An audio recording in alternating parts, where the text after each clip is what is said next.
Sanguine Christe. Amen. The World Health Organization today released a report detailing a global increase in the rate of infection from the INRI flu pandemic. Current statistics confirm that more than 3 billion people worldwide have contracted the disease. It's unclear at this stage how many fatalities there have been, but authorities estimate the figure could be close to 1 million deaths so far. To date, there's still no known cure. And in other news, up to 100 people are still believed to be missing in Indonesia. What were they saying on the radio? Have they found a cure? Did they say anything? No, Mum, not yet. But I still say that this flu virus isn't natural. I mean, just look at the way it came from nowhere. And all these people are dying all over the world and there's no known cure, yet an entire village in Italy is unaffected. You're exaggerating. And why do they say they were spared? Faith. And come to think of it, do you know a single Catholic who's come down with the flu? No. The Vatican knows more than they're letting on. It doesn't make sense. It doesn't fit.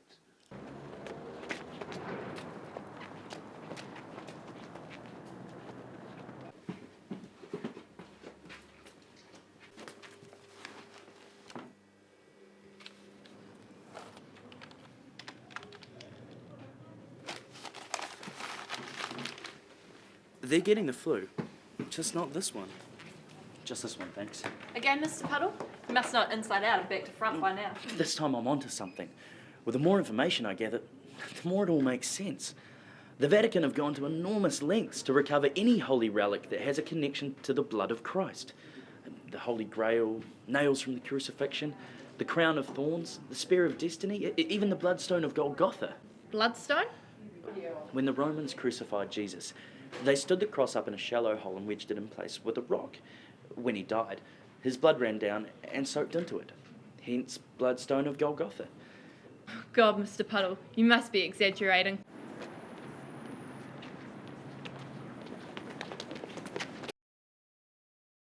How is your mother, Alex?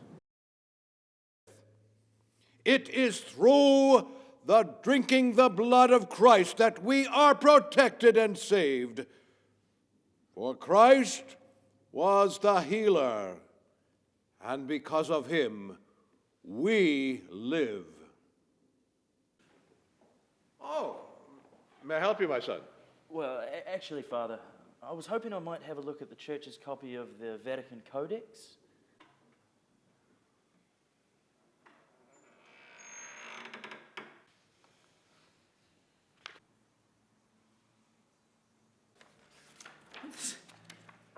This is unbelievable. How could they even contemplate it? It's the Vatican, for God's sake. They set out to synthesize the blood of Christ. How is your mother, Alex? What? Your mother, is she well? You know damn well that she's not. Her and half the planet have got whatever abomination it is that you and your faction have created. Yes, that's true, it was an abomination. Which is why the Pope decreed that all samples should be destroyed. But as you have clearly deduced, Alex, not all samples were destroyed. There is a faction in the Church that felt that some should be kept aside for safekeeping. But why? Some of them felt that as it had come from the blood of the Son of God, it was not their place to destroy it. And just because they didn't like the result, it was still of him.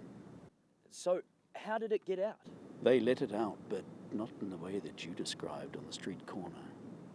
It was a controlled release. It was never unleashed. It was released on the heathens and the unbelievers. And of course, an antidote was kept for those of the faith. But how could they possibly know that only Catholics were going to receive the antidote? Simple, really. You said it yourself. It is through drinking the blood of Christ that we are saved. For Christ was the healer, and it's through him we live. Communion. It's in the wine. It's in the wine. I'm going to blow this wide open. Once the media get a hold of this, you and your faction, you're finished. It's not going to get out, Alex. And who's going to stop me? Nobody. You'll stop yourself. How? Well, that brings me back to my first question. How is your mother, Alex? Don't you dare threaten her. Quite the contrary. It's salvation I'm offering. Here you go, Mum. This will make you feel better, I promise. Oh, thank you, dear. Now, I've got to go away now. I'm not going to be coming back. Oh, Alex, you always exaggerate.